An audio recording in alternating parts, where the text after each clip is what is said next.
Nah, ini yang aku diskusikan kemarin pas sama temanku, aku nanya dulu kita kok tahu nggak, jadi gue ngomong gini bener nggak di pemahaman apa namanya, aku confirm dulu sebenarnya konsep fractional reserve banking ini benar-benar apa namanya, benar-benar ada atau gimana. Tapi menurut dia negara tuh udah nggak bisa sebenarnya, secara literal meng-capture sebenarnya yang jumlah uang itu berapa, ataupun nggak bisa, lebih tepatnya semakin sulit. Karena tadi kan definisi uang itu kan whatever, semua hal yang bisa disepakati menjadi alat pembayaran gitu ya. Apalagi sekarang dengan adanya beberapa jenis keuangan baru ya, kayak cryptocurrency, ada cryptocurrency kayak Bitcoin dan segala macam. Bahkan dulu Facebook itu sempat mau bikin yang namanya meta meta uang meta lah gitu, aku lupa nama uangnya apa. Nah, itu yang dorong BI untuk nerbitin namanya Project Garuda. Project Garuda itu kan pada intinya ingin ngebuat uang rupiah digital. Nah, itu Project Garuda itu karena memang pada kenyataannya ada tiga ekosistem yang rupiah itu tidak bisa masuk gitu. Makanya harus dibuat yang disebut Central Bank Digital CBDC dibentuk CBDC, Central Bank Digital Currency. Nah, kenapa proyek Garuda di BI itu dibuat juga? Karena ada tiga ekosistem yang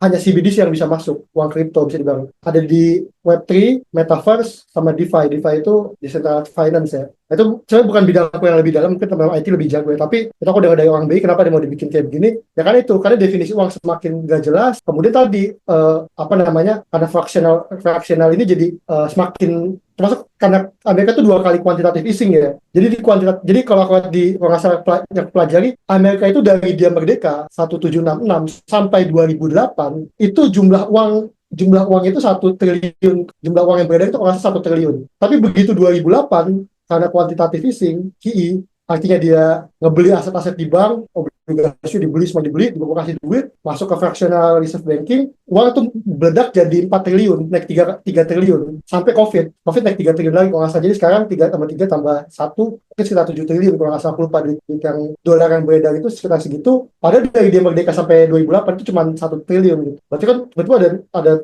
6 sampai 7 kali lipat duit tercipta yang baru gitu ya. Karena tadi QI ini selain karena ada cetak uang juga, tapi QI ini yang berbahasa ini memang fractional reserve banking ini yang ini membuat duit jadi susah banget buat dihitung gitu. Jadi ya memang ada susah sih. Makanya kata temenku ya, karena dia susah, makanya udah bukan, katanya banyak sebenarnya di teman-teman monetaris banyak perkembangan udah nggak pakai pemikirannya Milton Friedman yang penting kita harus bank sentral bisa mengontrol uang beredar. Dia nggak pakai itu, dia pakainya udah inflation targeted framework gitu. Jadi yang dilihat tuh bukan jumlah uang beredarnya, tapi inflasinya gitu. Kalau inflasinya kan jelas ya, kan BI itu kan di setiap, aku pasti di setiap provinsi atau enggak ya, itu punya BI daerah kan. Itu kan dia buat ngecek apa namanya, harga cabai di daerah itu mana, terus disampaikan ke pusat, di rapat dewan gubernur tentukan berapa suku bunga segala macam. Ya karena itu memang sulit sih sebenarnya kalau ngitung berapa jumlah uang. Makanya yang paling bisa dihitung paling inflasinya gitu. Bagi tadi definisi uang makin aut-autan. Belum lagi kayak adanya pinjol, uang jadi ngilang semua kan di Indonesia ini. Paling gitu sih,